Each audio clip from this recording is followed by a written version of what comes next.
We have a really exciting program. Sorry, we're starting a couple minutes late, but hopefully we'll have a really great set of conversations focused on how do we build the energy system we need to meet our climate and our energy access goals around the world over the next few years. There's a great sense of urgency around this problem because if we can't build the system that will deliver energy, then all the conversation we have about generation, the innovations we've seen in wind and solar power, the cool technology we can develop around small modular reactors or long duration storage. If we don't have an energy system that can deliver all that stuff reliably and at enough capacity quickly enough, we're going to really struggle to meet our goals regarding greenhouse gas emissions reductions as well as economic growth. And one of the things that we've learned is that this is not just a story about the United States, but around the world. So we're going to have a conversation today around what is working, what do we need to have happen so that we can build an energy transmission system that will help us meet our goals. What models can we draw on, and what needs to affect, what can we do immediately to get the results we want to see? Just a moment for those of us who are in the room. If anything happens, if there's an alarm that goes off or what have you, please follow the instructions of a CSIS staff member. Exit signs are clearly shining, and hopefully we don't have any issues, but our rally point is just around the block, and I am supposed to buy everybody ice cream if we do have to evacuate. I don't want to spend too much time on further introduction, but I would like to welcome to the podium Giuseppina Di Foggia. She's the CEO of Terna, the Italian transmission company. They're doing some innovative work in Europe, connecting different countries and building an energy transmission system to meet their needs. And then we're going to have two panels, one looking at lessons from abroad and one looking at the U.S. context. So for all of you who are here today or those joining us online, you're more than welcome. I'm Joseph Majkut. I'm the Director of the Energy Security and Climate Change Program here at CSIS, and I'm very much looking forward to having this conversation with you all. Ms. Di Foggia, if you'd like to take the podium and we can begin.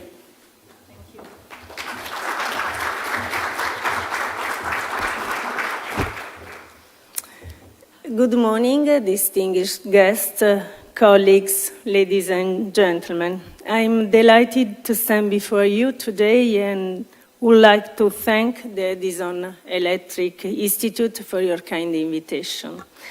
I should also take this opportunity to thank you in person for the prestigious award Terna received from this institute last June. I'm an engineer by profession, and I have worked on networks, mission-critical networks, for over 30 years, designing them, building those of today, and imagining those of tomorrow. Terna is a new network for me, so the same but different. We are the Italian transmission and system operator for electricity. We develop, own, and operate the entire Italian grid. And at the same time, we are responsible for power dispatching. We are among the leading independent grid operators in Europe. Over 45,000 miles of high-voltage transmission lines, 26 cross-border interconnections, almost 6,000 employees, and a market capitalization of over 15 billion euros. What experience, what expertise, what know-how can Terna share with you here in the United States as you face the challenges we face? We can share the kind of experience that has seen us develop one of the most advanced grids in the world, the kind of experience that employs advanced power technologies to build world record connections. These groundbreaking projects include the island of Sardinia to mainland Italy, the newly approved Tyrrhenian link, or the interconnection with France, the world's longest electrical infrastructure, for which, as you know, we received the Edison Award. We are all together as a TSO committed to energy transition targets. We need grids capable of supporting the progressive decarbonization of the energy system. We need to harness the opportunity of renewables whilst guaranteeing efficiency and security of supply. We need to make massive investment to achieve all this. For Terna, 21 billion euros in our 10-year development plan. But what about outside Italy? Why are we here today? Well, we have used our experience in Italy to develop transmission projects abroad, historically in Latin America, and now North America, where we believe Terna can be a valuable partner for the exciting investment opportunities that present themselves. My life in networks has prepared me well for the challenges I have described. I always believed there could be no green without digital. And I also believe it will be the convergence of electric with the power of digitalization that sets the course of the grids of tomorrow. You can find us in New York City. Thank you.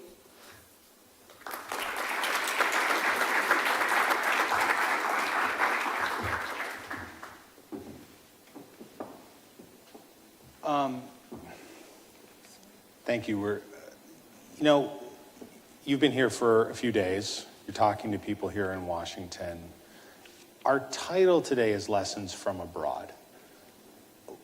Terna has done a great job, as I hear it, building transmission in Italy, connecting different parts of Europe. What lessons do you think you can bring to the U.S.? And is it urgency? Is it a practice? Is it a set of technologies? What should we look to partners abroad to help us meet our goals here in the U.S.? Well, lessons from abroad to U.S. may sound a little bit pretentious. Let me say that the key word could be partnership.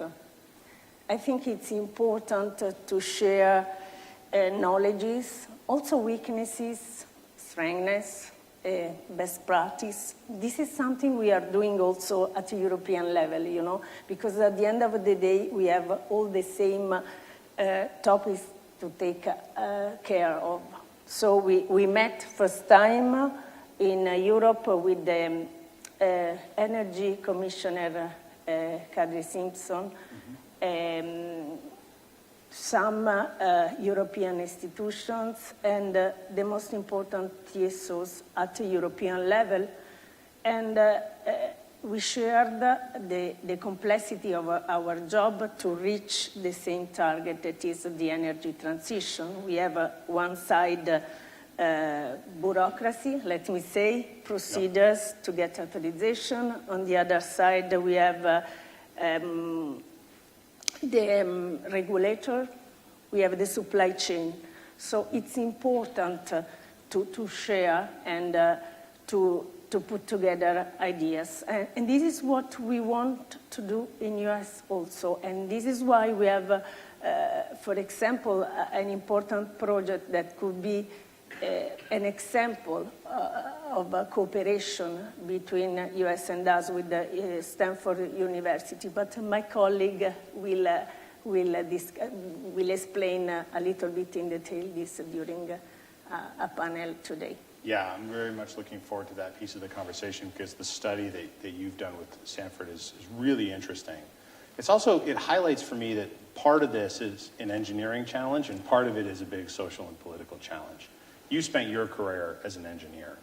And so I'd love to hear your thoughts on how the technology innovation that we can apply in this context will help realize the benefits of transmission and build the energy system we need to meet our challenges and our goals. Yeah.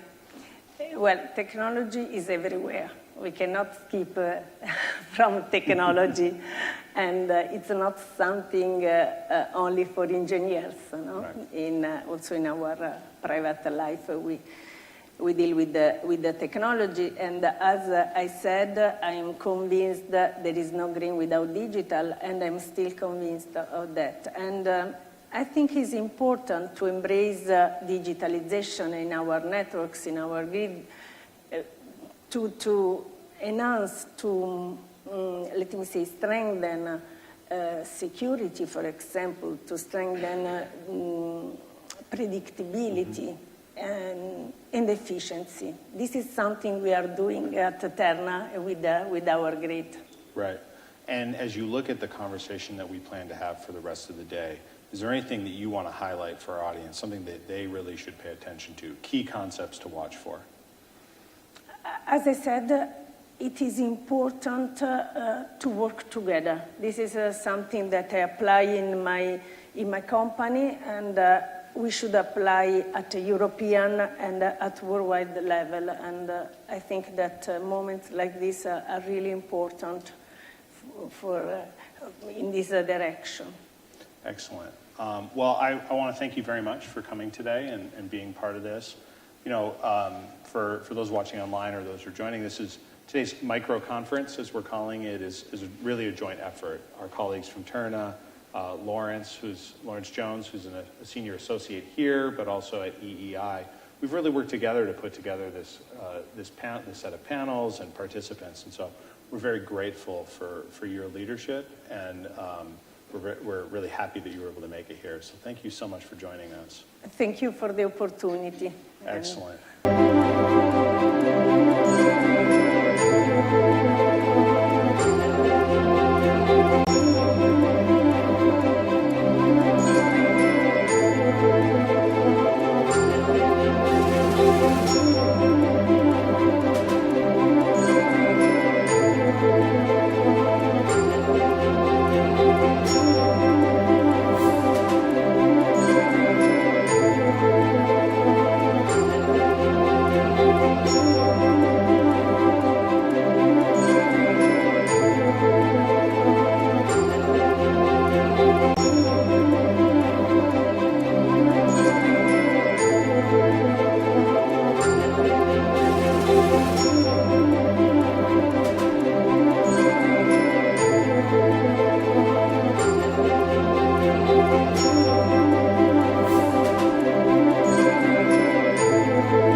Well, welcome back. And my name is Lawrence Jones, Senior Vice President at Edison Electric Institute. I'm also a non-resident associate here at the CSIS. Really delighted to be here for this first panel of this event. We just heard from the CEO of Terna having a conversation with Joseph.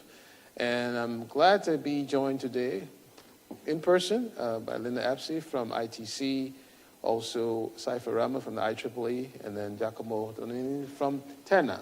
But I'm also very, very delighted to be joined by Anna Spickberg, who is joining us remotely from a location that I don't know anything about. Hi, Anna. Hello, wonderful to be here. Thank you. Well, listen, we're going to have a good conversation. We're going to be talking about, the role of transmission in the global energy transition. And so we're going to go first to Anna to just tell us a little bit about, the importance of transmission for the energy transition, but also tell us a little bit about your work at the State Department as Deputy Assistant Secretary. Sure. I mean, I can't agree more to the remarks that were made earlier. It's quite difficult for us to be able to meet any of our goals if we don't have the backbone behind it. I think it's the reason when we look at the Inflation Reduction Act, we see that there is about $3 billion in there for transmission and to deal with it. I think in the US, we know our problems. We have more in our interconnection queue than we have in installed capacity, which is somewhat frightening. And I think we've had a 40% increase in backlog. So it's significant. We're not the only ones that see it. We see it with our partners around the world. We've tried to work closely together.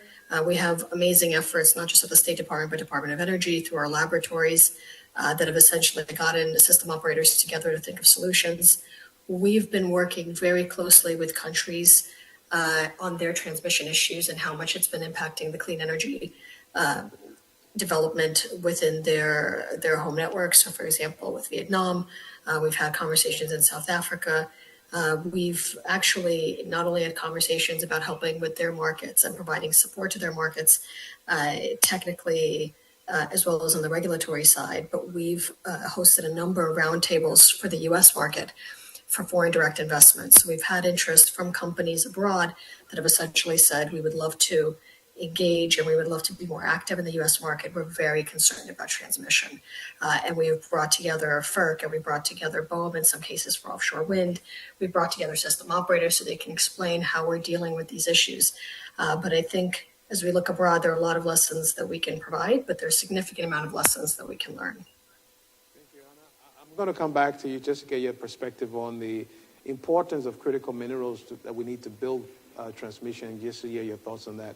So let's come here to the panel. Actually, I'm going to start not with you, Linda. I'm going to start with Cyprus, since Anna was already talking about the world. So tell us a little bit about the IEEE, your work there, but then also just give a quick picture of transmission from a global perspective. What are you seeing? What are you hearing about the importance? IEEE is an organization of 430,000 members globally in 190 countries of the UN. We have presence on the ground, engineers in that many countries. I'm the president now. I was the president of IEEE Power and Energy Society before this. I'm a trained power engineer, teach at Virginia Tech, nearby. Issue of transmission is very important. Why? Because you cannot do decarbonization without transmission. We have to share resources across national boundaries. A couple of examples. I was in Beijing recently, met with the Zambian delegation at a global energy interconnection conference. They have built hydro plant, and they have not enough demand in the country. They're selling power to neighboring 4 countries. And as a result, those 4 countries can avoid load shedding. Other example is South Africa. If you get the news, serious load shedding in South Africa, serious load shedding. Not enough interconnection for other countries to share their resources. That is not decarbonization, just daily life.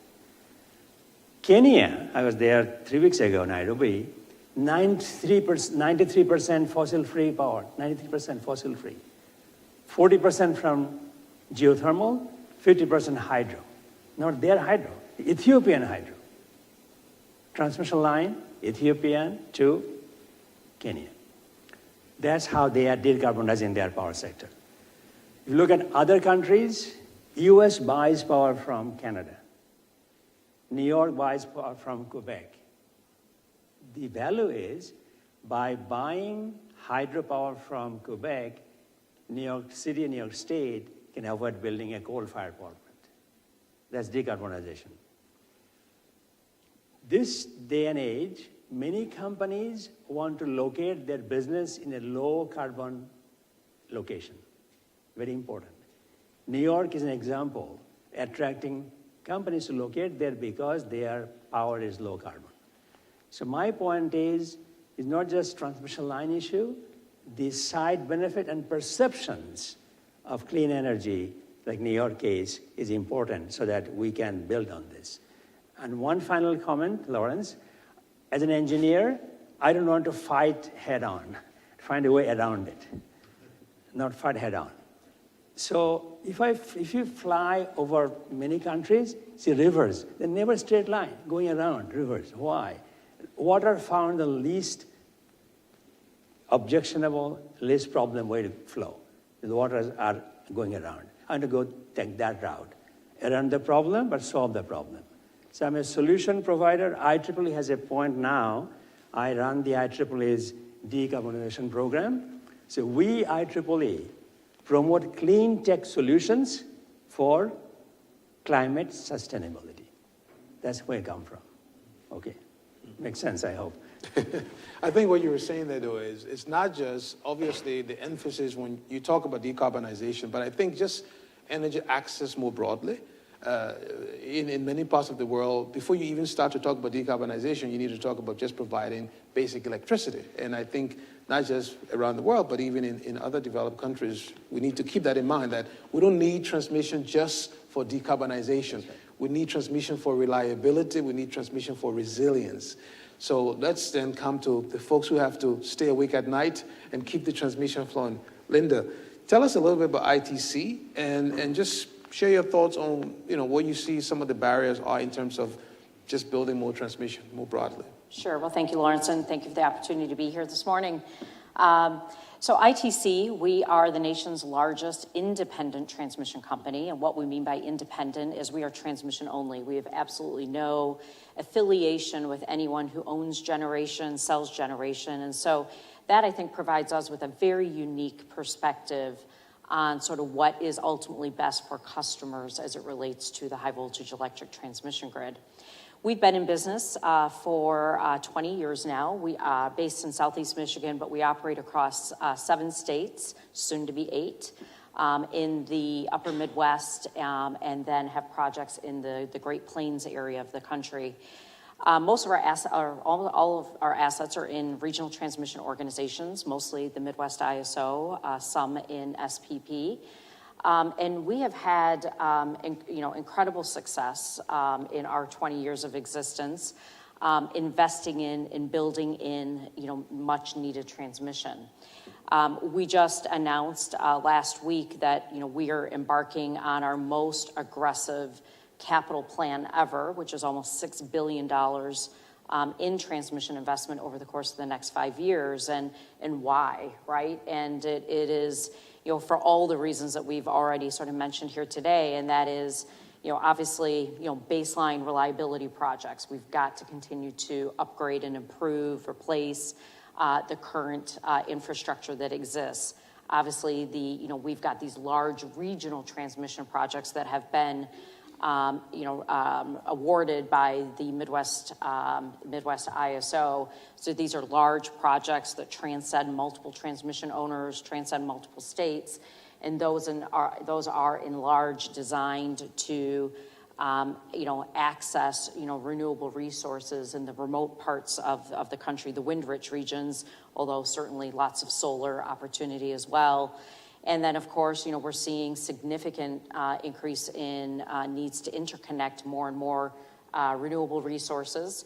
And then, of course, economic development. We're seeing, some of the most significant announcements of new customer projects, industrial customer projects, just in the course of the last year or two that obviously drives that need for more investment in transmission. And we haven't even gotten to electrification yet, right? These are all the need drivers that we're experiencing. And, and I would say while we've had significant success deploying transmission, there's no doubt there's hurdles and challenges. And, and as I always say, if this country is going to love renewables, they're going to have to really start liking transmission. As much as I, eat, sleep, and breathe transmission every day, not everybody does. And, we recognize that it imposes a burden on many of the communities that we traverse. But at the end of the day, it's a necessary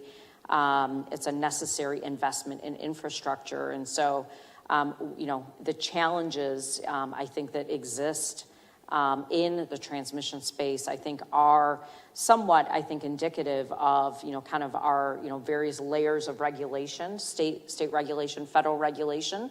Obviously, states have responsibility for siting, but there's federal requirements and permits.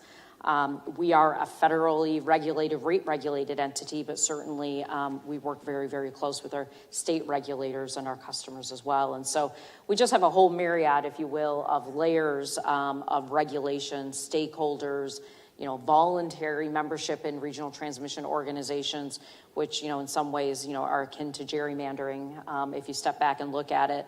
And all of these things, obviously, only ultimately serve to I think slow down the efficiency and, make it less timely for us to make the needed investments that really drive the benefits to the consumer. We'll come back and talk a little bit about some of the issues relating to driving the benefits for consumer cost allocation specifically. So, Giacomo, the theme of this session, of this panel, is building transmission, lessons from abroad. And I'm always intrigued when I hear the word lessons from abroad, because you might say, well, some things that happen abroad cannot be applied here directly. It needs to be adapted. Your CEO talked a lot about Terna, so I don't want to revisit that. Instead, I want to have you tell us about 1 or 2 lessons from Europe and the Terna experience that you think could be useful in the U.S. Well, thank you, Lawrence, and good morning to everyone. Well, as my CEO said, I mean, we're thinking about not, bringing lessons, but, we have some expertise that we can put on the table in partnerships where we can help, here to develop and build transmission. I think a couple of points is, one is for sure about, I would say, permitting and how we manage that in Italy. Obviously, every country has a different approach, but, in Italy, you can just imagine when we have to build something, we need to go through a lot of areas with a lot of constraints, cultural heritage, landscape, archaeological. You can understand if you want to underground something in Rome or in Venice or in Florence, we need to go through a lot of, studies and understanding what is, underground. But this also happens in other locations. Just to give you an idea, we are building the biggest project we have in our 10-year National Development Plan, that is the Tyrrhenian Link. Our CEO mentioned it earlier. This is an HVDC link which will connect south of Sardinia to north of Sicily, and from north of Sicily to mainland. In total will be 2 cables for more than 1,000 kilometers, 1,000 megawatts. And in Sicily, we are preparing the works for the converting stations, and we discovered a Roman aqueduct. So what we have to do now is what we are doing is to prepare so that we can completely delocalize it, and we are building a sort of museum so that people, and that's something which was completely underground in that area, so no one was actually aware that it was there. So we found it when we, first of all with studies, looking at informations in the past about this infrastructure, and then we found it. So, that's how complex it is to get and to manage the permitting in Italy. Second is about technical experience, in particular in HVDC and undergrounding and undersea interconnections. If you know that the particular shape of our country, which is a long peninsula, with the biggest part of the consumptions in the north, which is the area which is most industrialized and with the stronger presence of people, while we have natural resources, in particular wind and sun, which are mainly located in the center-south of the country. So, and then we have the 2 big islands, again, which have a lot of sun and wind. So we need to build, something happened in the past, but now, investing a lot in this new HVDC link, which will allow to transfer this energy from the areas where it is produced to the areas where, it's needed. And in addition to that, we were also strengthening a lot the interconnections with other countries. In an electric system, which will be mainly dominated by renewable sources, you need to have the possibility to transfer energy where it is in that moment available to where it is needed. If you look at Europe, you can see that there are 2 main areas of resources for renewables. One is in the North Sea, where there is a lot of offshore wind. And in fact, that there are a lot of investments in that area. And then the other one is the Southern Europe, where, Mediterranean area, where you have a lot of irradiation. So there can be a moment when, you need to transfer energy from the south of Europe to the northern part, or, moments where you have a lot of wind generation in the North Sea, and it makes sense that you can be able to transfer this energy to the southern part. In order to allow not to have overgeneration, so that you can curtail renewable generation, but at the end you can transfer what is needed with a significant advantage of this. So Anna, let's go back to you. So you heard several times the word interconnection was mentioned, and when I hear interconnection, even if it's regional in the US, but more globally, I think of how important interconnection is for political stability, for markets working between different countries. Can you just share your thoughts on how you view transmission from a more geopolitical, stabilizing nature for the world, where you interconnect countries and let them have bilateral relationships or trilateral relationships. What role do you see transmission playing there from your perspective? I lost the first half of that question, but I think with the second half, I could still answer it. Okay. It's a big role. We actually spent a significant amount of time on it. And the reason is because we work in a lot of settings where cost is an issue, investment is an issue. A lot of countries are sitting in a significant amount of debt. They're sitting in networks that lack reliability, and they're sitting next to neighbors that have a lot of benefits in terms of when we think about seasonality advantage and being able to take advantage of each other's resources. And so it's not just a matter of let's interconnect, we can add more renewables, but for reliability reasons, for cost reasons, there's a significant amount of advantages. And we've worked with countries and their system operators to assess those studies from an economic sense and then from transmission flow, so economic dispatch and transmission flow analysis. We've done that significantly in the Latin American region. We've seen how much even the opportunity for CPAC in Central America has been able to expand some of the power transfer and how much more it could if it kept expanding. And we've seen that in other areas as well, in Chile, Peru, connections in Brazil, to Uruguay and Argentina. So this is quite common. And to the point made earlier, the Southern African power pool, the amount of advantages of interconnections actually continue to expand would be great, because in a country like South Africa right now that is dealing with load shedding that it has never, at a level it's never dealt with before, an increased interconnection would have made a huge difference. This is the same thing being considered right now in the lower Mekong region in Asia. The difficult part is it's long and it's painstaking, and it's very difficult to work through regional interconnections.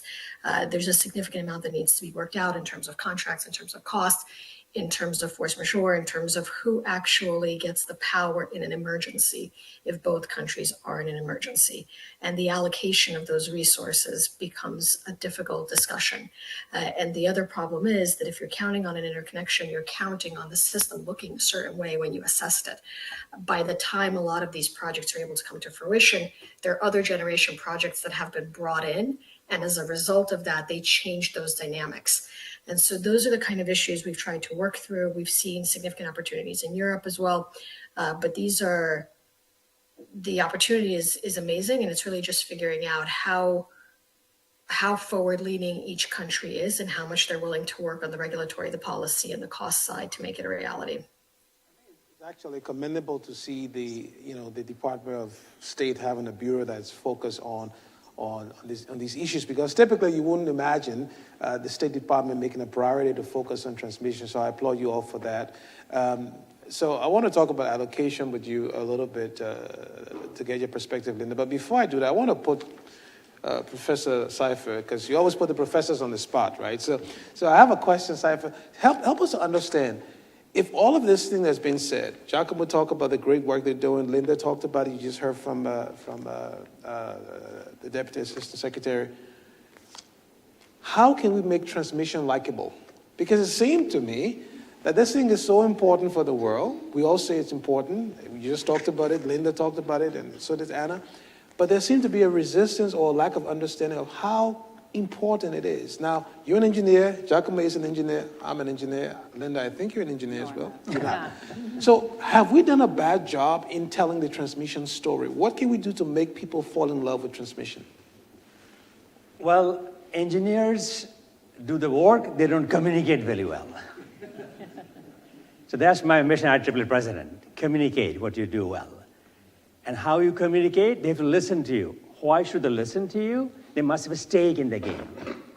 Example between Zambia and other countries, stake in the game. Those countries are benefiting from Zambian power, so they have been told, without the line, you will have a dark at night. So they understand that. With simple common language, make them understand what is useful to them. Communication. Now, how we make it, I think we'll never like it, but we will accept it. It's two different things. Example, Virginia offshore, lot of wind resources, 3,000 megawatts. We looked through the study of Virginia Tech with the state of Virginia, where to locate these wind turbines so that it is not objectionable to the public. People said from the beach, we do not want to see wind towers from the beach. It destroys the beach view from Virginia Beach. That's it. What we did, we went 40 kilometers out, beyond the line of sight. The Earth is not flat, right? Go out, it bends, and then see it. We chose that location, 40 kilometers out. We're building wind turbines now. That's the example. So they like power. They don't like the infrastructure for power. So if we make the infrastructure invisible to them, they don't care. Well, that's not easy, but Linda, you've been successful despite the visibility of the transmission line, getting people in the communities to like it more or less, and you've been doing this in many states. Tell us, us engineers, or those two guys, I communicate well, but those two guys don't. But anyway, tell us, how do you communicate with your stakeholders to get them to accept the project so you can move forward? Because that's a big issue, communication. So how have you been successful? Yeah, look, I would say in part, right, we stubbed our toe early on and maybe didn't do it as well, and so we had a lot of experience to learn from. But look, I mean, fundamentally, you have to have a broad stakeholder engagement effort and strategy, and it does start with your local communities, and it starts long before you ever have a project or a need for a project. It starts with the existing assets that you have in the communities that those transmission corridors traverse. And, and you establish and you build very strong relationships in those communities. Your township officials, your mayors, your city councils, your large customers, your residents, your schools.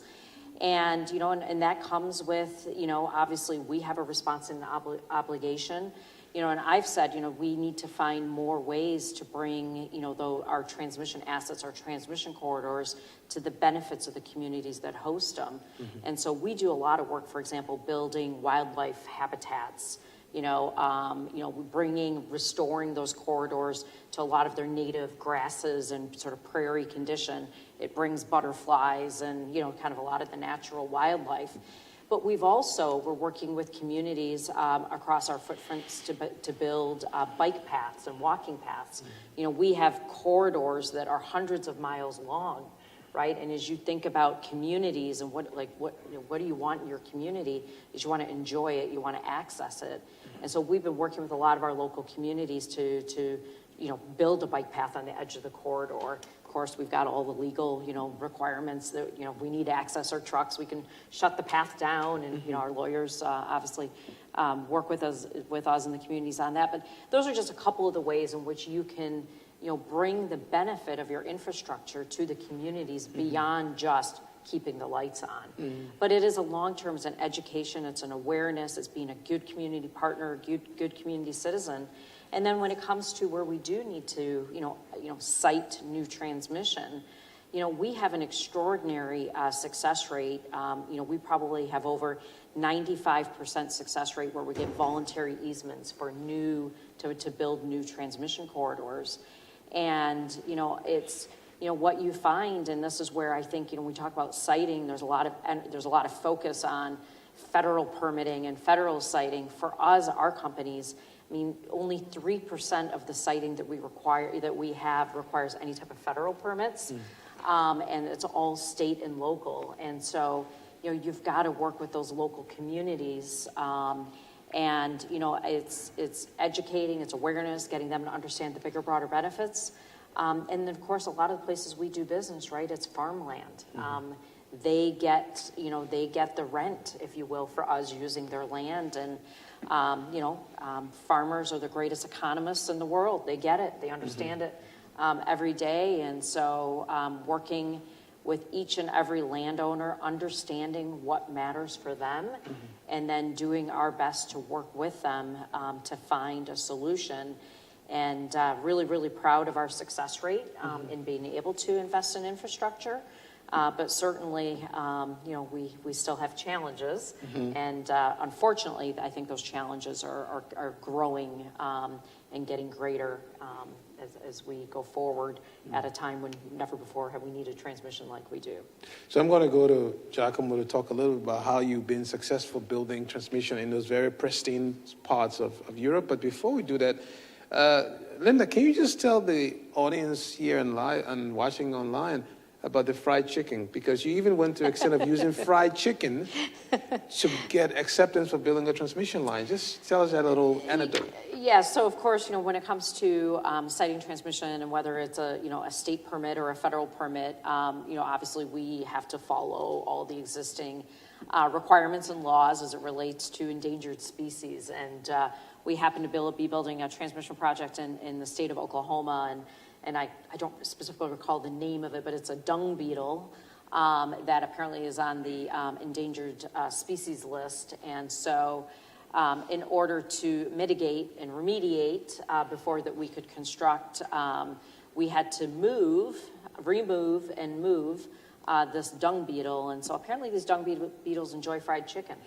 And so the local fried chicken shop in, I think it was in Norman, Oklahoma, got some good business from us because we laid down fried chicken the entire length of where the project was going to go.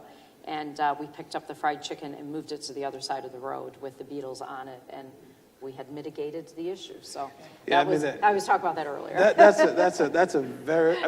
That's a great story, to be honest, because what it shows you is that companies like yours have to go through all kinds of different strategy to be able to get the lines built. So when we see that lineup, that we don't realize that. Every time I go into Oklahoma and see a transmission line, I would think fried chicken. Yes. All right. So Giacomo. That's called innovation. That's called innovation. So Giacomo, I hope you didn't have to lay fried chickens as well, but talk about that very interesting project for which you all won the Edison Award. Talk about the complication in that project in terms of the environment and how you got it done. Yeah, that is a project which crossed the Alps. So, trying to build new interconnections across the Alps is really challenging. We have a lot of overhead lines connecting Italy with France and Switzerland in particular, but also with Austria and Slovenia on the northern border. The point is, no one wants new overhead lines on the Alps. So, that project, we had the idea of that project, that is to use the existing infrastructure, which is, an existing highway which connects Italy to France through the tunnel of Regius. So we developed how can we use that infrastructure, and so that the possibility was to use an HVDC interconnection, so with cables to be laid along the highway and inside of the Regius tunnel to reach France. In total is 190 kilometers, total length considering both countries. But we had to face the issue of laying a cable on existing bridges, and first of all, when you do undergrounding, the longest piece of cable that you can bring is in between something around a mile, because that's the biggest you can transport with a truck. So if you have 4 cables, as that's the case for 200 kilometers, you have hundreds of joints, which means that the activity, and you need to have every mile an area where you can have a joint pit in order to be able to do those joints, which is absolutely not easy. And the other point is, if you have a long bridge, it moves. I mean, it gets longer and shorter due to temperature during the different seasons, and while the cable does not. So, if you have like 800 meters or 900 meters bridges, it can be significant changes in the length. I mean, we're speaking about like 20 centimeters, 30 centimeters. So you need to find a way to install the cable and be sure that it can follow this extension of the beam without having any bend of the cable which would damage that. So we had to actually develop a specific way to install it, never done by anyone else, I think, in order to overcome this issue. It's interesting. We're going to wrap up soon, probably another 10 minutes. I want to go back to you, Anna, as we're trying to wrap up here. So what would you like to see more done internationally to have some of the barriers removed? What more can we do, both through bilateral discussions, but just from an industry perspective? What do you see happening in terms of fostering the build-out of more transmission around the world?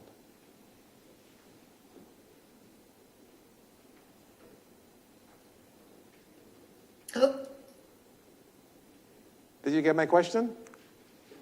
only the last two words. Okay, let me go again. So we have about 10 minutes left, maybe 9 now since we didn't get the first question through.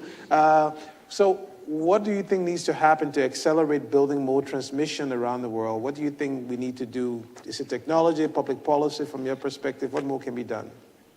Oh, I think it's a combination of all of them. If we look right now in terms of issues that we're facing on getting projects online, getting transmission built out, a lot of them are common. They're either regulatory, permitting, cost allocation related, or technology.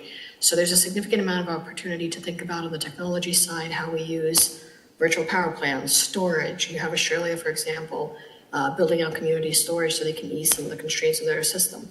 Looking at data transparency and being able to show to different generators what the impact of their project is so they can see that in advance. Thinking about how to avoid the free rider model in building out transmission. Thinking about differences in connect and manage models that really push the bounds. I think there's so many different areas that we're all fighting right now to figure out what makes the most difference, how much information is needed in advance, who pays for the cost, and how that can be distributed to ratepayers fairly and in a way that they would be willing to absorb it. And then again, all these new technologies and what increases the optimization and has higher conductance and what moves more power across. All of these are active conversations. We're having them across system operators, and I think we're going to have to probably amplify that, because what we've seen over the years is, for us, it can cost us over $20 billion to deal with congestion issues. In Europe, there are countries that are dealing with this in the 3, 5, 1 billion. These are large numbers. They have a huge cost, and we keep making changes, and we're making amazing changes, but it's not enough. So we probably have to work together to figure out what models are going to be the most effective. Thank you. Cypher, we'll lean on you all from the engineering perspective. What more can be done from your side, IEEE or just the industry, to help move things forward? One thing we have not talked about yet is the energy security issue. The buying country is nervous. If the selling country shuts down, what happens to them? Very serious issue. This is a global issue now. I talked to IEA people in Paris on this very topic. As IEA promotes cross-border power transfer, there's some legal protection for the buying country so that they are not cut off suddenly. You cannot store electricity as you store gas or oil. You cannot do that. So this is the bigger issue that we have to be watching for besides technology. So one solution is make them interdependent. So you get multiple sources coming in, like the Ghana example, Zambia example. That's one example. Other example is make sure that there are some guarantees, not just money guarantees, not commercial guarantees, it's beyond commercial guarantees. It is possible. If you look at India, Pakistan, India supplies water to Tarbela Dam, Pakistan, for the last 30 years now. They fought 3 wars, they never stopped the water flow. The UN treaty behind it, they never stopped. So we look at that issue beyond this discussion. At the UN level, global level, what can you do to make the buying country feel secure or don't lose power overnight? That's just a money issue, it's a much bigger security issue. Giacomo, Terna has transmission lines all over Europe, or at least interconnecting with multiple countries. Just quickly, what would you say is one of the key lessons you've learned in terms of being able to build that many transmission lines with other countries? What has been the key to success? Understanding the partner you have on the other side of the border. I can tell you that it's completely different if you want to build a new infrastructure with France or with Montenegro or with Tunisia, that we are building the new interconnection between Sicily and Tunisia. So it's a completely different environment. So you need to have the possibility to understand the culture you have on the other side and, have a real partnership. So being able to establish a partnership so that everyone can bring his different view and different culture, but we all agree on which are, the key benefits and the targets of a project. Linda, you'll take us home. So what you've heard so far, what gives you hope that we're going to be able to build the necessary transmission, not just in the U.S., but around the world? Because Fortis, you're in Canada, you're in the Caribbean as well. So just looking at the globe from your perspective, what gives you hope that we're going to achieve building more transmission? Well, look, I think a couple of things. At the end of the day, I think globally, right, everyone is seeking, a cleaner, greener energy economy. Everyone needs to keep the lights on. We need it to be resilient. We need economic and energy security. And so that's what sort of, I think, gives me hope in terms of kind of ultimately why we're doing what we're doing, why we need to get to where we're going. I would say, though, however, right, it's, ultimately consumers and consumers have so much more control, say in the matter than ever before. And when you look at many of the decisions that big corporations are making and how, we as utilities are reacting and responding to that, we are going to ultimately continue to drive towards cleaner and cheaper sources of energy, ultimately. And so as I think about, kind of where we stand in the U.S., we have 500 different owners of the high voltage electric transmission grid in the U.S. alone. It's hard to get 2 of us to agree, far less 500 of us. And so, and I say this somewhat tongue in cheek because I'm not sure the federal government could actually accomplish this, but as we build infrastructure, it takes us on average 7 years to build a major new transmission line. And we have to have policies and we have to have goals that stick, right? Because we have to know what we're planning towards. We have to know what we're building for. We have to have policies, cost allocation policies, siting. We have to have things that give us the visibility, the certainty, and the ability to execute so that we can meet our future energy goals. And without all that, right, I think we've all talked about a lot of different things today, and it's sort of an all of the above strategy. But I think at the end of the day, we have to recognize, we have a robust electric transmission grid in this country.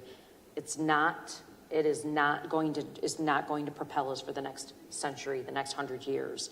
And so what are the things that we have to focus on today? What are the big, broad policy issues that are going to get us where we need to go over the next century, as opposed to we spend so much time and energy nif-gnawing over, little issues that stand in our way of making progress. And the one other thing I would say is, we have to have courage.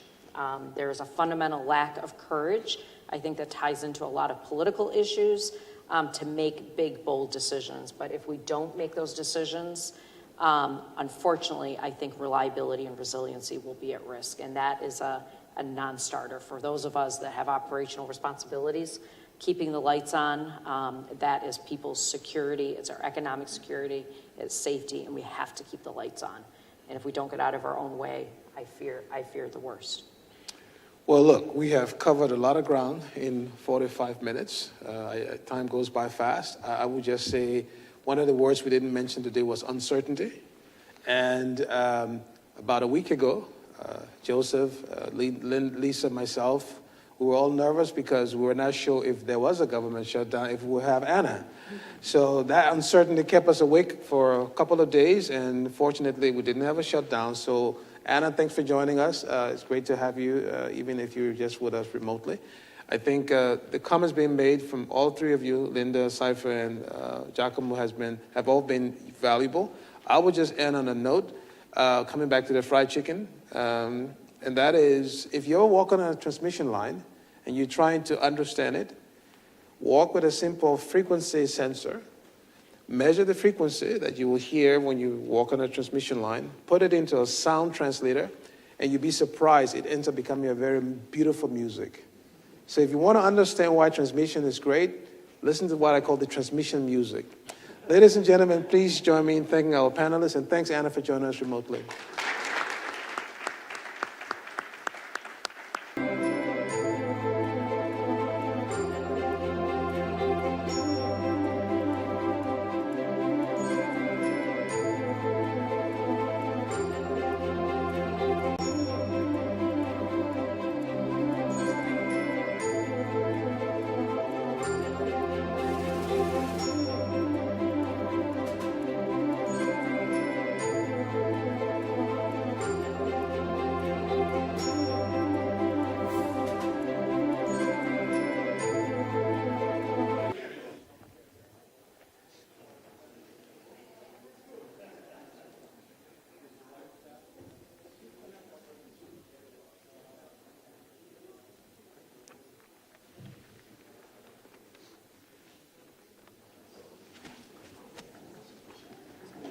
Props up here. I just left. Oh, that's yours. That's a product. Good to start? Okay, everyone, we're going to start here momentarily. So if you take your seats, please. Okay, welcome everyone. Good morning. Thank you for being here with us. My name is Sy McGady. I'm an associate fellow with the Energy Security and Climate Change Program here at CSIS. And this next panel we're going to have is situated and focused on a topic that is at the crux of those two issues, energy security and climate change. That's transmission. We all know transmission on the conversation today and just more broadly. In the world, transmission is a major issue and we need more of it, and we've heard about all the benefits it can provide. And the focus of our panel and our conversation here is going to be about planning. How do we plan the system that needs to expand over the next several decades? And so we've got a wonderful panel here. We've got to my left, Richard Verberg, the president of Siemens North America. I don't think Siemens needs any introduction. They do a lot of things. But I think for our purposes, it's important to recognize that they sort of provide best-in-class infrastructure across the whole value chain. And I think that's going to provide you with an interesting perspective on this question. We've got Jason Huang, who is the CEO of TS Conductor. TS Conductor is a really interesting, innovative new company that's delivering new conductor technology to the market. And it's going to be disruptive in the best sense in terms of driving the industry forward and opening up new opportunities and sort of shifting the conversation that we've sort of been having for decades now about transmission. And then we have Liang Min, who is the managing director at the Bits and Watts Initiative at Stanford University, who has a long, distinguished academic and research career at places like EPRI and the National Laboratory System. So welcome all. Thank you for being here. I'll start with you, Richard. As I mentioned, Siemens is in this really interesting position where you operate almost as an integrated company, integrated energy company, I should say. Given this sort of end-to-end perspective on the puzzle, I'd really like to start with, you operate globally, across continents. Can you talk to us a little bit about, on the planning side, what Europe does well? Sure. Yeah. What we can learn. So, Sy, I got to chastise you on coming out of the gate because we're now Siemens Energy. So, as of October 1st, we've been 3 years as our own company. So we spun out of Siemens Energy, out of Siemens AG to create Siemens Energy. And like you said, we're sort of the front to back energy company. So everything from the traditional generation sources through the oil and gas, that looks a lot like small steam turbines, compression, add on that our hydrogen business for the renewables, as well as on top of that, we've got the wind turbine side. So we bought the rest of the, we own 2/3 of Siemens Gamesa, and just recently we bought the last third. So now we completely own a wind turbine manufacturer as well. And then we tie that together with the transmission side of it. So that front to back perspective is really what we like to have, and be able to bring everything to, as much as I can say, an unbiased, because anybody who says they're unbiased check them at the door because they're probably biased. So I'm biased, but I think I'm broad range that I can look at it from front to back. And to answer your question about, what's Europe doing, what I like, when I look at the North American side and we look at the projects that we've got moving forward on the transmission, look at something like a Transwest. That was a month or two ago. I was in Wyoming with Secretaries Harland as well as Granholm. And that project was 17 years in development. We're not going to get where we need to be if they're developing an HVDC line as well as renewable power over 17 years just to develop it and getting ready to put a shovel in the ground. And when I look at Europe, I see them making these opportunities and making it happen. And I think that's the difference. And when I talk to my European colleagues and I say, you guys are doing a great job of getting it done because of your permitting, and we need permitting reform. And they go, oh no, our permitting's terrible. And I don't disagree that they've got some issues, but when I look at our permitting and the state-to-state problems, the county-to-county problems, and things not being able to get permitted quick enough, that's troublesome. And so I think Europe's got a little bit more of a federal look to it. We go county by county, state by state. So I think that's something we can learn. The other thing that I see Europe doing much better than we do is they look at it as an entire system. When I look at it, at what we do is we kind of look at it as, I'm this utility and I'm that utility, and sort of look at it here, and then I look at my interconnects and try to work it from there. But what we don't do is look at it as a holistic system within the United States and then tie in the other countries, Canada and Mexico, for any connections that way. So we tend to look a little bit too small. And if we could look into a bigger mode and plan accordingly, I think we could become much more efficient in some of the things we do, and also much faster to market too. Thank you. Thank you for that. And so this question of efficiency is I think really important given the demands for transmission on the industry side, on the load side, on the reliability question, and then of course the environmental, the climate question. So getting it done is important. Jason, why don't you tell us a little bit about TS Conductor and what new technology can do to sort of change the paradigm here? Yeah, thanks for the opportunity to be here, Sai. When you think about transmission lines, the most important component, I would say, is the conductor, even though it's only about 5% of the budget when you are doing new transmission lines in the US. The 5% investment you make in conductor dictates the line throughput, and also it dictates the efficiency. TS is a California-based company. We make conductors, and we do feature the best material science had to offer today.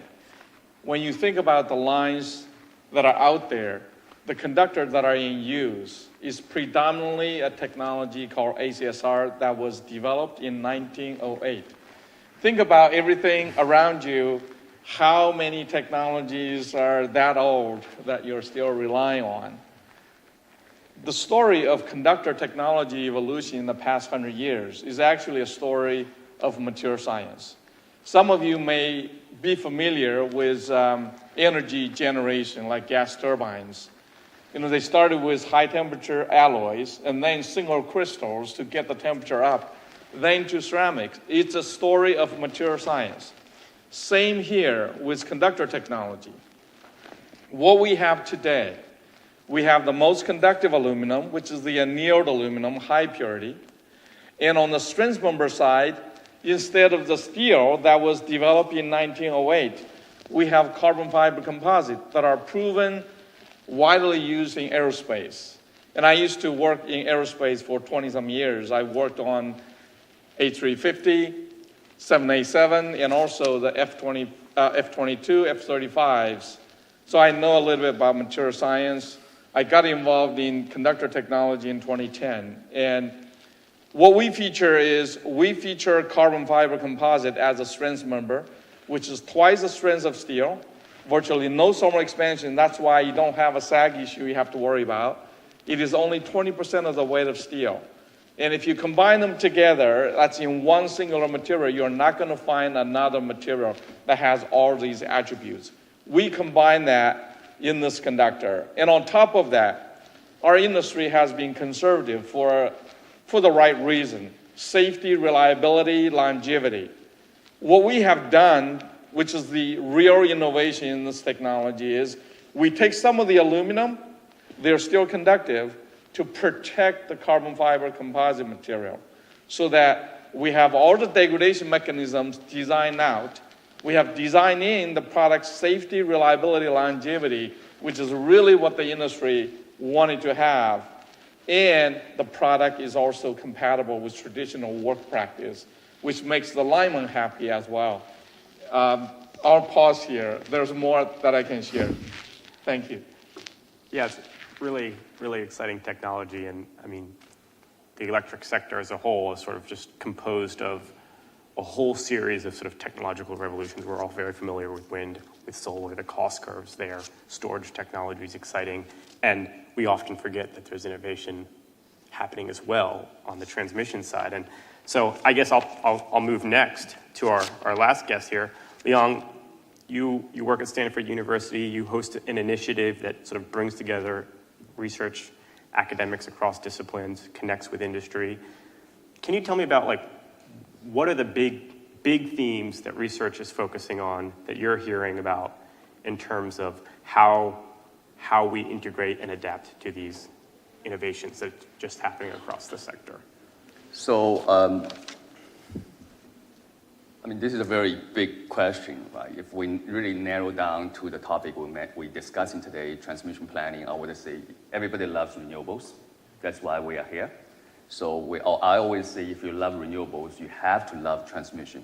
You have to love storage. You have to love engaged customers. So that's the three additional things you have to love, right? Then there's a lot of big things we're working on. For the bits and watts, what we're working on in the 4 areas. One is the grid modernization, and a lot on the transmission side, transmission working with Terna on the offshore wind, the West Coast offshore wind transmission integration. And because the technology will be quite different at the East Coast. And we just heard from Giacomo regarding the Terna project, right? And basically, you connect Sicily with the peninsula, Italy, which is a 500-kilometer distance. And on the west side, another 450 to 500 kilometers. Then you think about this is submarine cable, right? Just think about the offshore wind potential in California. That's 3 locations. One of them is in the border between Oregon and California, and the Humboldt County. You have a different way to transfer the offshore wind from that region to the load center, which is San Francisco. You can connect to the onshore and through the existing California-Oregon intertie to transfer to California. Or you can build a submarine cable along the coast. What's the alternatives? And we also have alternative of electron versus a molecule. You can convert the offshore into the hydrogen to transfer the hydrogen or local utilization of hydrogen for heavy industrial sectors or transportation, etc. You have the public acceptance issues. You have environmental issues. You have uncertainty issues. And the capacity factor in the West Coast offshore wind is pretty good. It's about 50%. Right? But it still have uncertainty regarding the onshore renewables versus offshore uncertainties versus demand uncertainties, etc. How you factor everything together to design the West Coast offshore transmission integration? That's one topic we're working on. We're also working on the undergrounding, the challenge of undergrounding, and also the equity of the, because people always undervalue the difference between the value of electron versus the value of the infrastructure. Right? Because, I mean, I'm a researcher, be careful what I don't need to be that careful what I'm going to say, right? Utility makes money, a lot of utility is based on the infrastructure investment. If you can build a transmission line, distribution line, you build all your general rate case. It's guaranteed the return on investment. Right? But a lot of rich customers, they go off the grid in California. Right? They don't need to pay anything. They have their rooftop solar storage, etc. And the customer cannot off the grid, cannot deploy their solar. They still need to pay the infrastructure. I mean, that's the huge inequity issues we're struggling with. And also, of course, we're also working on the electrification, on the transportation sectors, industrial sectors. We're working on really the customer, we call it digital customer engagement. Because as I said, we have a lot of technology innovation needed, but also the business model innovation needed. How we really engage customers to leverage their capital investment, like their electrical vehicles, their battery, their rooftop solar, be able to create a win-win case. Win for the customer, but also win for the utility, to avoid the huge capital investment on the distribution, on the transmission. Of course, people love to invest, but it's so hard to build transmission line in this country. And last but not least is really the energy markets innovation. So we work with Terna because this is bilateral, right? In European, it's a big transition from the zone market, nodal markets. So a lot of lessons we learned, even harder lessons we learned in the US, and it can be transferred to the European countries, and vice versa. In Europe has very active retailing markets, but we don't have here in the United States. Texas is a good example, but the rest of the countries, we do not have a very active retailing markets. But they think about all the advanced technology, not that advanced, like smart meters. Right? The interval meter is very capable to introduce very innovative retailing markets to the consumers to bring down the cost. So I will stop here. That's a lot. You're working on a lot. You're a busy man. I'll start that first topic, that question of Californian offshore wind, and I'll return to you, Richard. Obviously, Siemens Energy knows quite a bit about offshore wind, a lot of experience in Europe. We've kind of got a blank slate with offshore wind in the U.S. That's because we're behind Europe, but also this is an opportunity to do it right. We're not dealing with the onshore grid where it's an artifact of 100 years of evolution and regulation and politics. Specifically, how do we think about the principles that should sort of inform the building out of the offshore grid, whether that's the East Coast or the West Coast? So I think the way you've got to look at this is the way the United States grid was developed. So when you develop the grid, you look at where the power sources are. And when you start going from the the generation sources out, where do you end? You end at the coast. So if you think big wires to small wires, what do we have on the end of the coast? Relatively small wires. It's maybe a simplified way to look at it. And now what we're going to do is we're going to take 30 gigawatts in the Northeast of wind, maybe 40 gigawatts, and start plugging those into small wires. Our backbone's not ready to accept that much. So first of all, you generate the power out in offshore, and then you got to get it onshore. So how do you get it onshore? You can do AC, but you're going to run 3 cables to there. The economics of it says after a certain point, it becomes much more a much better business case by running one single DC cable and loading that single cable up much better. So now you've got the DC onshore, you convert it back to AC, and now you got to get it back into the grid. Well, our grids aren't ready to accept that much power. So we've got to make sure that we've got a backbone that accepts it. And do you take it offshore and bring it onshore as DC and continue to where you need it and then convert it to DC? Because for those that don't understand the difference between AC and DC, AC tends to be a lot of losses. DC is much less losses. You can go much longer distances with very little losses. And we as Siemens Energy, we make what we call the converter stations. We take AC power, turn it to DC, direct current power, transfer it long distances, very little losses, but then we have to convert it once again from DC back to AC. So that transition is is what we do. We make those converter stations. We don't get involved in the wires in between. That's not who we are. We're, we tend to be the specialized on either end, but we've got to really look at what makes sense and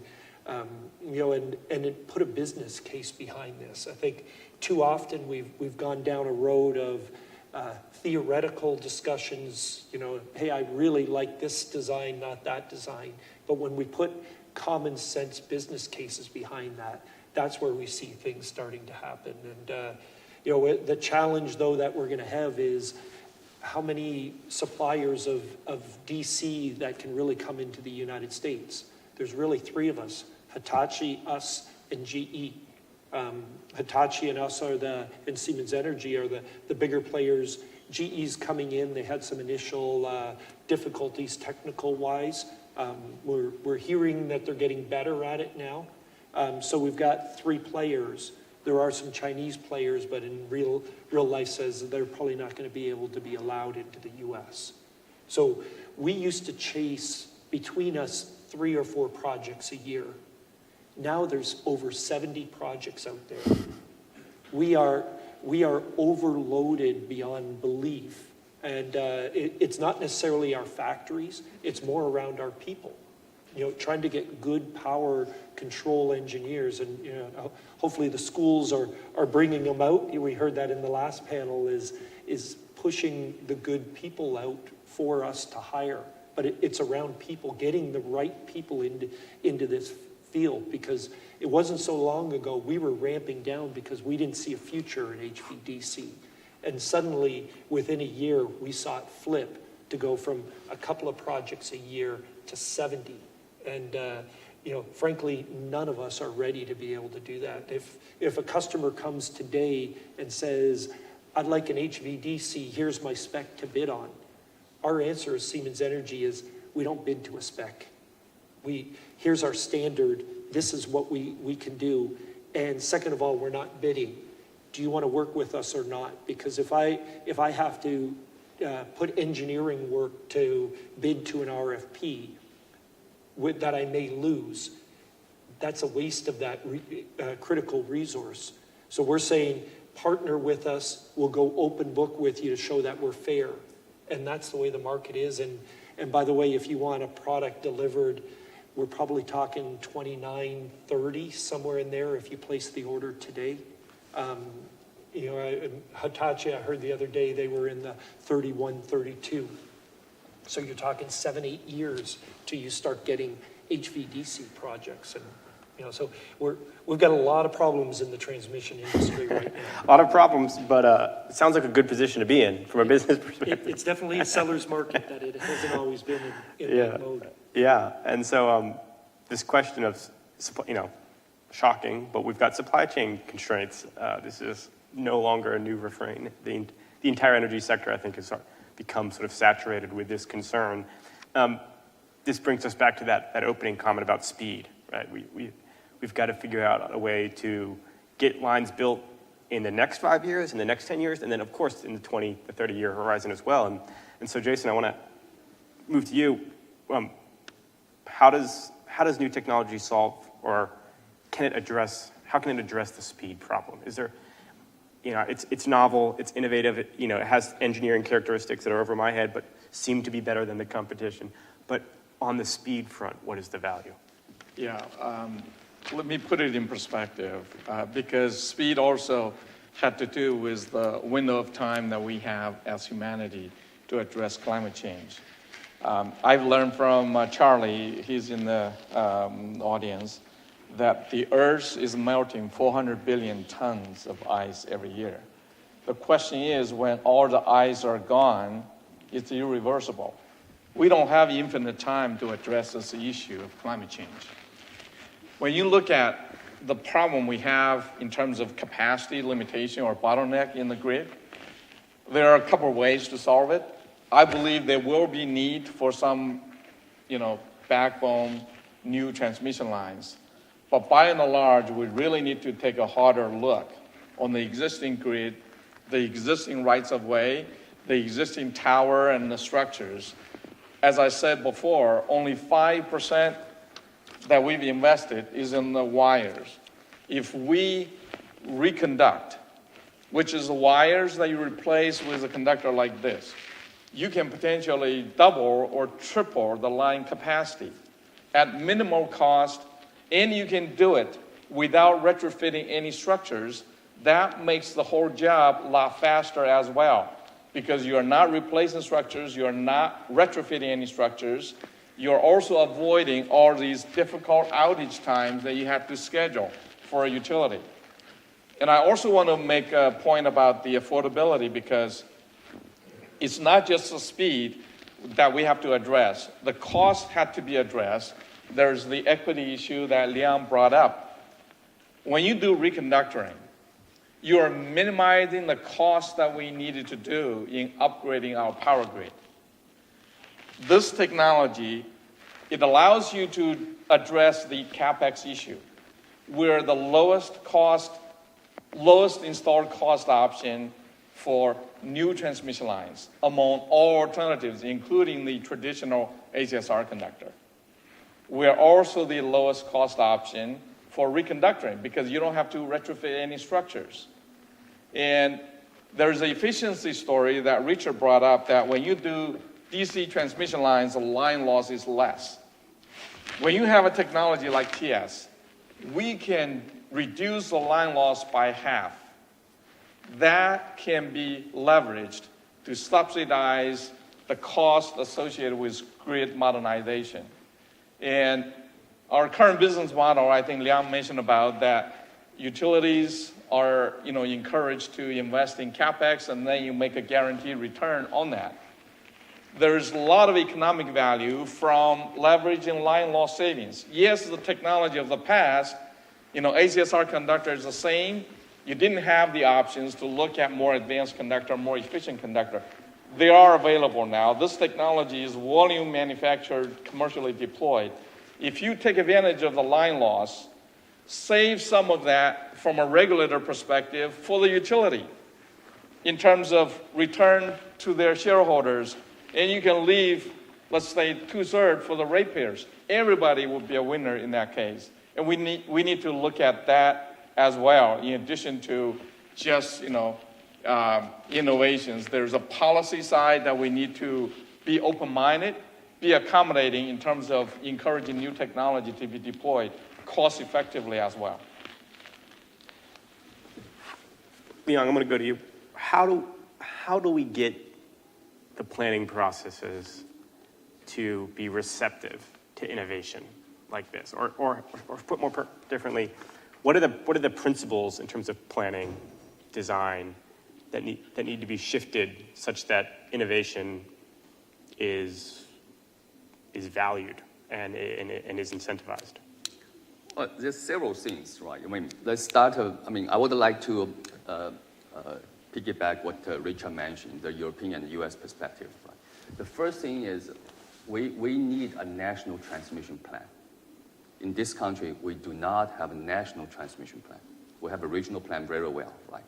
And FERC 1000 really encouraged regional transmission planning, interregional, etc. But we do not have a national transmission plan. But if you think European countries, they have NSOE, 35 members, 35 countries, come up with the NSOE 10 years transmission plan.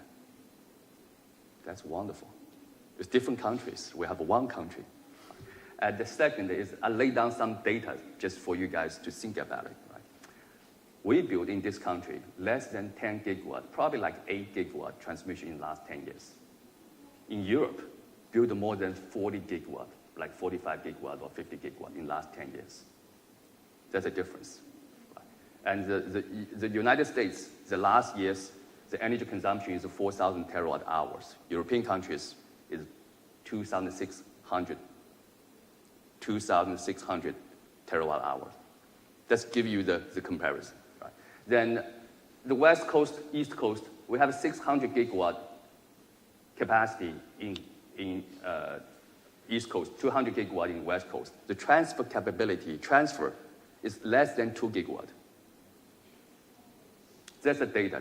That's where we stand in this country. Right? So first, we need to come up with national transmission plan. DOE tried during the first administration, Obama administration, to come up with the EIPC, West Interconnection. Some of parts of the country moving very well, some failed. That's one. And then second is really to evaluate I call the grid enhancing technology. It's a category of technology, including advanced conductor, dynamic line rating, power flow controller, topology optimization, etc. Right? We need to open the door to really evaluate the grid enhancing technology compared to build new transmission line in the transmission planning process. Right now, a lot of processes just consider build new lines, do not consider the alternatives, which is grid enhancing technology. And the third one, I think, little bit, it's really echo. Last week, today is Terna. Last week, I met the CEO of Ita Gas, Paulo Gallo. It's really the coordination between the molecule and electron planning process. And be more specific is the natural gas pipeline with the electrical power grid planning process, because we're still relying a lot in terms of natural gas pipeline, right? And one trunk natural gas pipeline carry like 1 BCU, billion cubic feet, and which equivalent to 100 gigawatt electron energy storage. This kind of coordination, you need to be careful. And people talk about the hydrogen, right? Or whether or not we need a pipeline of hydrogen, okay? The CO2 pipeline. So as I said, again, people really undervalue of the infrastructure. So we invest a lot on the clean energy technology, which is great. But how we can come up with advanced 21st century infrastructure to support this clean energy transition is very critical. And the planning process needs support, be able to compare different technology in terms of the grid enhancing technology, but also compare different choice of the energy transition, the electron versus different form molecule. If I can jump Yeah, in, please. Because you hit so many great points there, and the energy plan is 100% needed. We're working sort of a day-to-day, month-to-month, and there's no overall plan. And and I think before you get a plan, though, I think we're short on knowledge. And so I think as I look at what we as Siemens Energy are doing is we're doing the digital twin of the U.S. electric grid. And I know whenever I hear digital twin, my eyes sort of glass over because it's like everybody overuses that word. But we're partnered with NVIDIA to do that and really look at the grid in a holistic manner. And then we've got our grid consulting group that we're launching as well. And as people said, oh, you'd be able to make a whole bunch of money off of the consulting. Where we make our money is equipment. And what we want to do is we want to get that digital twin, give the trials, and try this, see that, and work that, and through AI, let the answers come out of that digital twin, and then that'll spit out, put a synchronous condenser there, put more generation there, upgrade the wires there, HVDC, and when we have that idea all put together into a nice little picture, then it starts working. And then if you bring in the molecule side of it, I was here earlier this week as well in Washington. We had the hydrogen conference, Hydrogen American 2023 conference, our Hydrogen Summit 2023 conference. And it's really important to get that folded in because we think energy we think electricity, and you've got to look at the molecules as well as the electric side is what you brought up and how they work together. And sometimes it makes sense to take hydrogen offshore and bring it on when you can't bring the electrons onshore. And we've got to be able to balance off of these, and none of us can be in one camp. We need this unbiased look of saying it's electrons, it's molecules, it all needs to work together if we want to drive for 2050. Do you mind if I add one quick thing? Sure, please. I love the digital twin, and I want to add one word on this digital twin, right? Has to be open. Yes. Right. And because, we have MMWG for each interconnection models, etc. But the people to use that have to sign, we call the CERI, Critical Electrical Infrastructure Non-Disclosure Agreement, right? It's personal liability.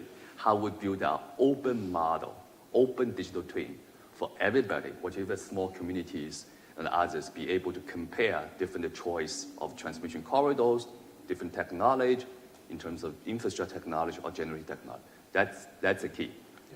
Yeah, I appreciate that because you've got this sort of national outlook and a big engineering kind of angle. And then, of course, you have the local equity concerns, right? We've mentioned equity, we've mentioned cost, and the final component, which we also touched on, which is the people, right? So how do we, and this just run through the line here, how do we get the people, both in the industry, both who are going to be hosting the infrastructure, how do we get the people engaged with the question so that we have a national plan or that we have sort of a national blueprint, but that is informed by and responded to by local peoples, local groups, local interests? I think we heard it in the last panel, communicate. That's part of the reason I'm almost on the road every week speaking somewhere, and I feel that's my duty, is to try to get that message out and talk about things like everybody likes to talk about generation because that's kind of sexy. Transmission, sorry, not what so are you sexy. talking about? No. It's kind of just hums, right? It doesn't. If you get a gas turbine, it roars, but transmission kind of hums. But it's truly what keeps me awake at night. I'm across all these, but the transmission side keeps me awake at night going, are we going to get stranded assets? Are we going to get stranded renewables and other generation assets? If we don't get transmission figured out, the answer is yes. And we're not going to be driving towards 2050. And the more we can tell that story and get others telling that story, and then I see people starting to wake up and go, yeah, okay, transmission makes sense, and we've got to do something about this.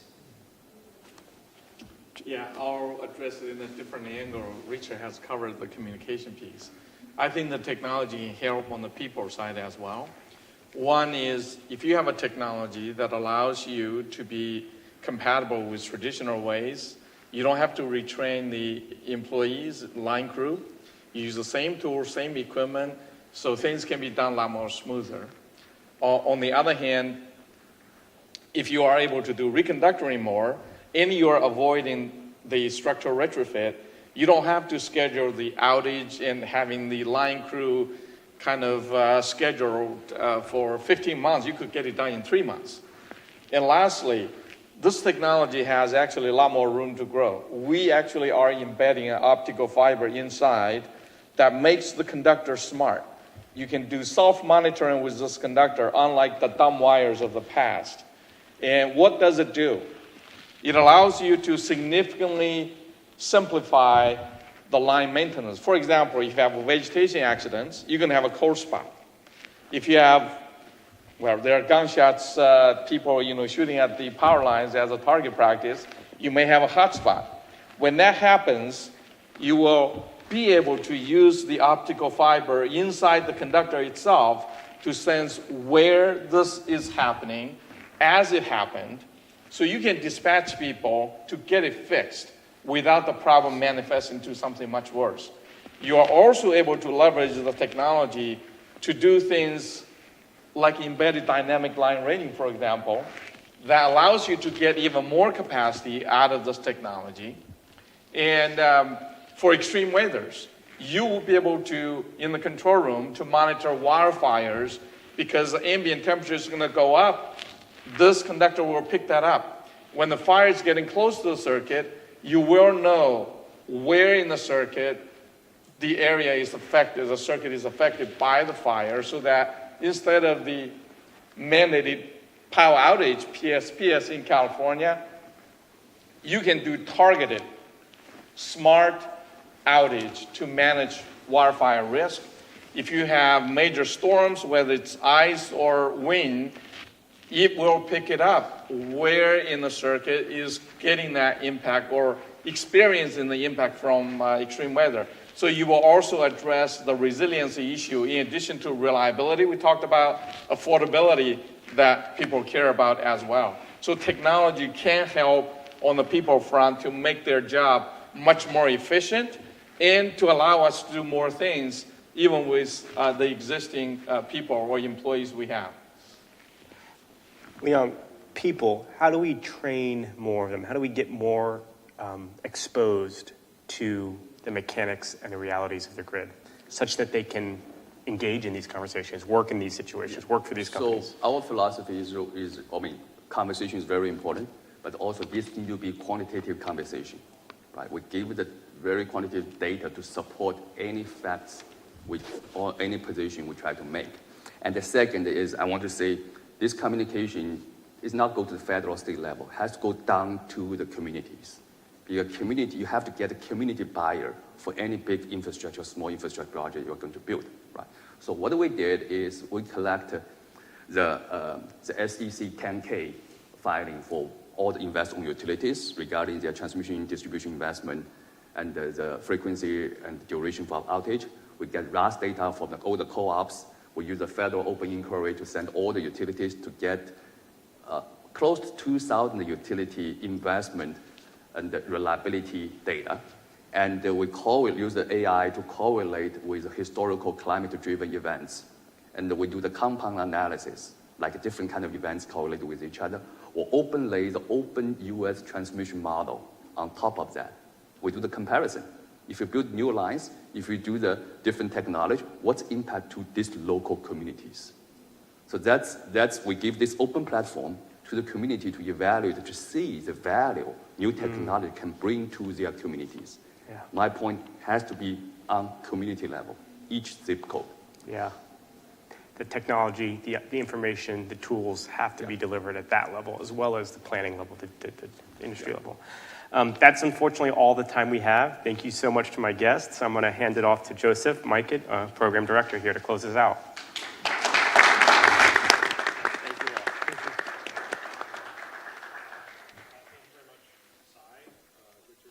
Leon, really great and interesting discussion.